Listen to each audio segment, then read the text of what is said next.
Kairana Lok Sabha seat पर राजपूत समाज द्वारा खुलकर भाजपा प्रत्याशी का विरोध अब कैराना लोकसभा सीट के समीकरण बिगाड़ सकता है।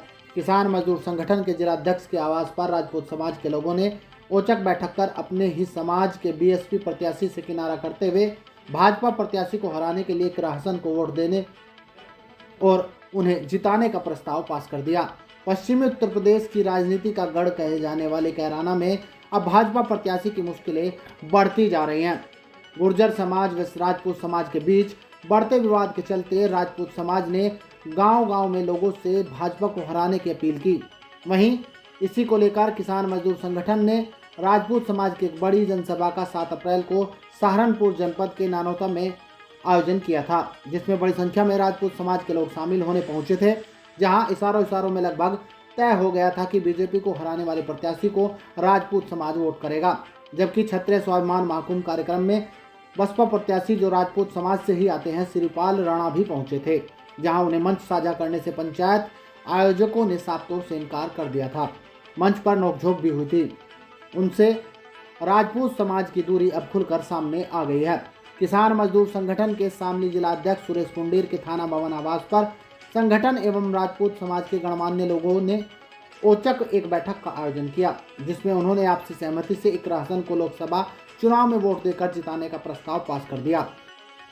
संगठन के लोगों का कहना है कि भाजपा का शीर्ष नेतृत्व राजपूत समाज के महापुरुषों का अपमान करने वालों को रोकने में नाकाम साबित हुआ है।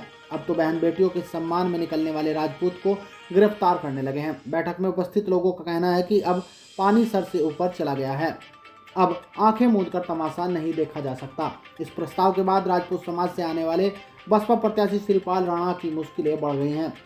वहीं भाजपा प्रत्याशी प्रदीप चौधरी की राह भी अब आसान नहीं लग रही है। लगातार बढ़ते विरोध के चलते बीजेपी के बड़े नेताओं एवं रालोद के नेताओं का अस्तित्व अब दांव पर लग गया है। हालांकि जयंत चौधरी ने उनमें जनसभा में रालोद कार्यकर्ताओं से भाजपा प्रत्याशी को हर हाल में जिताने का आह्वान किया। वहीं राजपूत समाज द्वारा खुलकर भाजपा प्रत्याशी को हराने के ऐलान से कैराना लोकसभा सीट का गणित अब बिगड़ सकता है। ये जिला शामली के सभी क्षत्रिय एकत्रित हुए हैं। 7 तारीख में जो प्रोग्राम हुआ था हमारा, उसमें कसम खाई गई थी कि भाई जो बीजेपी के कैंडिडेट को जो हरावेगा उसे हम लोग वोट देंगे। तो आज उसमें बिल्कुल हमने क्लियर कर लिया कि हम इकरा हसन को वोट दे रहे हैं, उसी के लिए काम करेंगे। और जितना भी हमारा क्षत्रिय समाज पूरे कैराना लोकसभा का है, उन सब में जाएंगे और सभी को बताया जाएगा कि भाई निर्णय ये रहा, इकरा हसन ही उसको हरा रही और इकरा हसन के लिए ही हम काम करें, उसी को हम सारा क्षत्रिय समाज वोट देगा।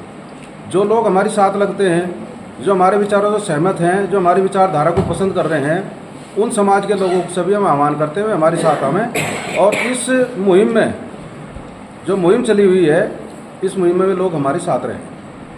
अच्छा, कुछ लोग ऐसे वीडियो जारी कर रहे हैं फेसबुक वगैरह पे कि ये तो कुछ लोग हैं, इन्होंने तो मतलब किसी से ऐसे किसी से प्रायोजित है, इसके बारे में आपका क्या कहना है? 1-2 लोग प्रायोजित हो सके, 2-2.5 लाख आदमी प्रायोजित हो सकते हैं क्या? मेरी समझ में नहीं बात आ रही। अगर किसी पार्टी का कोई नेता भी राष्ट्रीय लेवल का प्रधानमंत्री जैसे इस तरह का कोई नेता 2-2.5 लाख की भीड़ नहीं जुटा पा रहा, ये क्षत्रिय समाज अपने दुख के लिए इकट्ठा हो रहा है, तो उसे प्रायोजित बता रहे हैं। अगर उनकी समझ में प्रायोजित है तो प्रायोजित ही सही। आज जो यहाँ मीटिंग रखी गई, जो 7 तारीख को मीटिंग हुई थी, उसी उपलक्ष्य में यहाँ मीटिंग रखी गई। वहाँ पूरे समाज ने कसम खाई है जो भाजपा को हरा होगा मुझसे वोट देंगे। और हमने सबने यह तय किया है भाजपा को इतना असर न रही, तो सब अपने जो रूठे भाई हैं उनसे भी हम अनुरोध कर रहे हैं, अक्सर इकट्ठा हो गए, एक साथ हो गए, इकरा सन वोट देंगे। अच्छा, अभी जब यहाँ पे एक चर्चा चल रही थी राज शेखावत को लेकर कुछ वार्ता हो रही थी, उसके बारे में क्या कहना? राज शेखावत के बारे में यह बात है, जैसे राज शेखावत को उन्होंने गिरफ्तार करा, उसकी पगड़ी उछाली, उसका हम पूरे जोर से क्षत्रिय समाज विरोध करता है। और उसके लिए हम जहाँ तक भी जा सके कोर्ट में भी जाएंगे, सड़कों पे भी जाएंगे, दिल्ली जाने की जरूरत पड़े दिल्ली भी जाएंगे।